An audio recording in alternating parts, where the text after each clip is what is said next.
Welcome back to the Jonestead. I'm Mary. Today is Thursday, November 20th, 2025. And the Washington Post reported today that federal prosecutors unveiled charges against 11 Eastern Europeans they accused of running a sophisticated $10.6 billion Medicare fraud scheme in one of the largest such busts in government history. And this is really incredible. It said specifically, according to an indictment unsealed in federal court in New York, the group based in Russia and elsewhere submitted billions of dollars in false healthcare claims using personal information stolen from more than 1 million Americans in all 50 states. Prosecutors say the organization bought more than 30 previously legitimate U.S. companies and turned them from lawful businesses into consistent vehicles for the fraud. Excuse me. See if I can get that one out. Fraud. Also, the 11 defendants are citizens from other countries, including Russia, Estonia, and the Czech Republic. And they face charges of conspiracy, healthcare fraud, and money laundering. And among those charged was, I wanted to read this, was Imam Nakhmatullah, whom the indictment described as a Russian-based top supervisor of the organization. The indictment accused him and others of recruiting people to serve as owners of the medical equipment companies through which the group allegedly perpetuated its fraud. He and others are also accused in the indictment of using encrypted messaging apps to direct others on how to move the proceeds of fraudulent billing through shell companies to overseas bank accounts in countries such as China, Singapore, Pakistan, Israel, and Turkey. And I mean, this sounds like something out of a movie. That says, after gaining control of the companies, the organization allegedly installed new owners to perpetuate the fraudulent billings, many of whom were foreign nationals not lawfully present in the United States, the indictment said. As the Centers for Medicare and Medicaid Services began to catch on to a large number of billings emerging from companies now linked to the group, the organization's leaders allegedly instructed those owners to flee the country and installed new ones. And so they've been charged, and again, part of this fraud and this $10.6 billion Medicare fraud, and most of these were here illegally in the United States of America. So I'm glad they've been caught. I'm glad that they're being charged, and hopefully they will certainly have to pay the consequences of what they've done. But that's an incredible amount of money that they were stealing from the United States of America.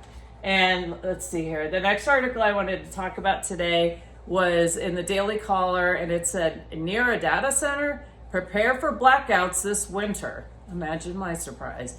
It says the North American Electric Reliability Corporation, otherwise known as NERC, reported Tuesday the winter electricity demand is increasing, especially in regions with high concentrations of AI data centers.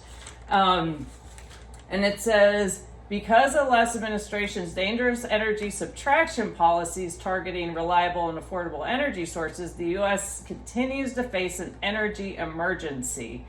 And the data centers, electrification, and semiconductor manufacturing are straining the grid in certain regions across the America. We've already seen where they've had during the winter and in the summer times where they've had blackouts prior to having these data centers, which use a tremendous amount of electricity and put a huge strain on the electric grid. And so our infrastructure is really ailing and wasn't able to really keep up with just the regular home, the residents that were living there, and regular businesses. And now they're piling these monstrosities of these data centers on top and expecting it not to put an overwhelming strain on the grid. Well, we're being warned that in fact is occurring. And if you live in areas where these data centers are, you need to be prepared that you're going to have blackouts this winter. And so make sure you do what you can now to maybe get a generator, make sure you've got emergency candles, make sure you have flashlights, etc. And, you know, they keep going full steam ahead with these data centers, and our infrastructure is not, isn't in any position to be able to handle it. So I'm not quite sure who's making these decisions. There's obviously a lot of money behind it, but if you live near one, just make sure that you're prepared for blackouts this winter. And then the final article I wanted to talk about today, it's CNBC, and it said, this is a structural goods recession.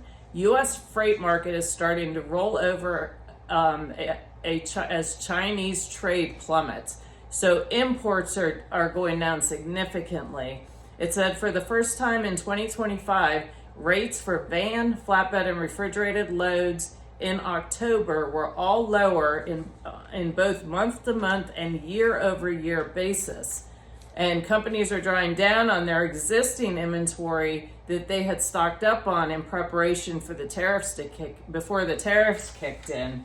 And it says here, where did I want to read? For the first time since March of 2023, we're seeing monthly import volumes consistently fall below 2 million TEUs. This isn't just a seasonal dip or temporary correction, said Kyle Henderson, CEO of Vision.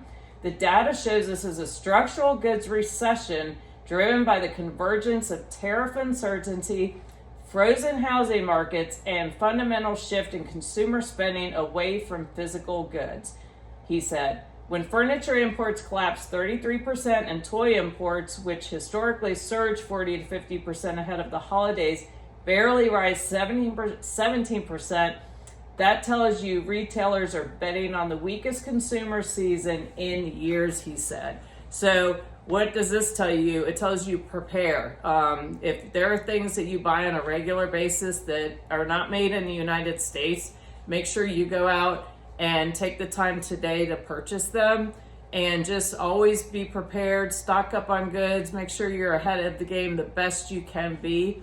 And again, if you're living near a data center, make sure you're prepared for blackouts.